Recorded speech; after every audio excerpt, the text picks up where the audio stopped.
Oh, everyone looking for that fountain of youth these days, it seems. For women, it may be a lot with what you eat. Okay, so a new study suggests women are more likely to be healthy in their later years by just adding specific proteins to their diet. Dr. Andres Artisan-Karat, scientist at the Jean Meyer USDA Human Nutrition Research Center on Aging at Tufts University, is here to elaborate on all of this. Good morning to you, doctor. Good morning, and thank you for having me. Thank you for being here. So let's talk about protein specifically. How is this beneficial for women? So in our study, we found that overall total protein is beneficial for women in terms of healthy aging. And what we did in the study, we specifically looked at protein intake in midlife, so anywhere between 35 to 60 years of age, as that determines our ability to age healthfully. So we looked at 4 different domains. We looked at the ability to prevent chronic diseases, to promote good physical function, good cognitive function, and good mental health. And we found that particularly plant protein was working really well across those 4 domains.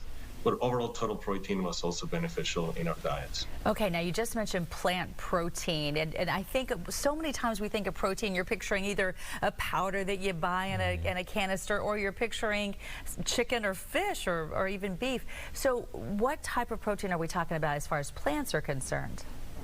So there are many different sources of plant protein. We can think about beans and legumes, soy, lentils, chickpeas.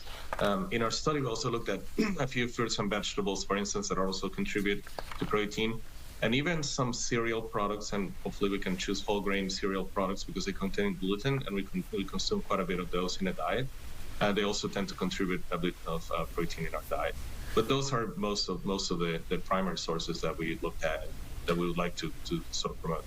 So for women, is this age specific? Should everyone be adding more protein, or who should be doing this?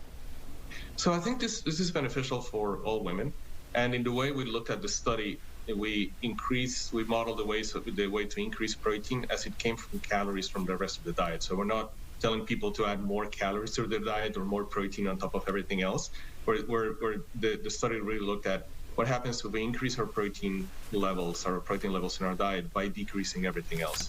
And then we did some specific comparisons too. So for instance, most adults get most of their calories from carbohydrates, about half of our total calorie intake, and most of that comes from refined carbohydrates. So for instance, by adding a little bit more plant protein, for instance, a cup of beans, for instance, to your diet, by reducing some of the refined carbohydrate that comes from starches or sugars, we found really interesting benefits in terms of all of those 4 domains of healthy aging. And now for people who are really looking to stay healthy as they grow older, you mentioned getting rid of some of those carbs, but this study, didn't it also show that if you reduced animal protein, and we're talking the things that we probably all eat, beef, chicken, milk, fish, cheese, all of those, they were 6% less likely to stay healthy as they aged, right?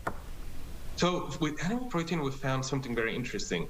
So overall, it was related to healthy aging because it promotes physical function, but at the same time, it decreases or actually increases our risks of developing chronic diseases, particularly cardiovascular disease and cancer.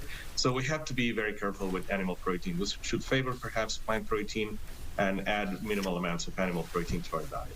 So on that same topic, do you need to be specific about, just say you're adding more protein, do you subtract something else from your diet, or are you good with adding protein and still staying with everything else you eat too? So we're talking about in the context of subtracting protein for other things from our diet. So again, refined carbohydrates is a really good target because we can choose, for instance, more nuts as a snack, which are also a good source of plant protein, versus something else that has a pastry or perhaps potato chips, something that includes a bit more refined carbohydrates. So those are some of the comparisons we looked at the study, not necessarily adding more calories to the diet, but really managing the way we currently intake calories. Well, it goes back to the old saying, we are what we eat, and this is obviously a very big part of that. Thanks for taking time to walk us through this today. Thank you so much for having me.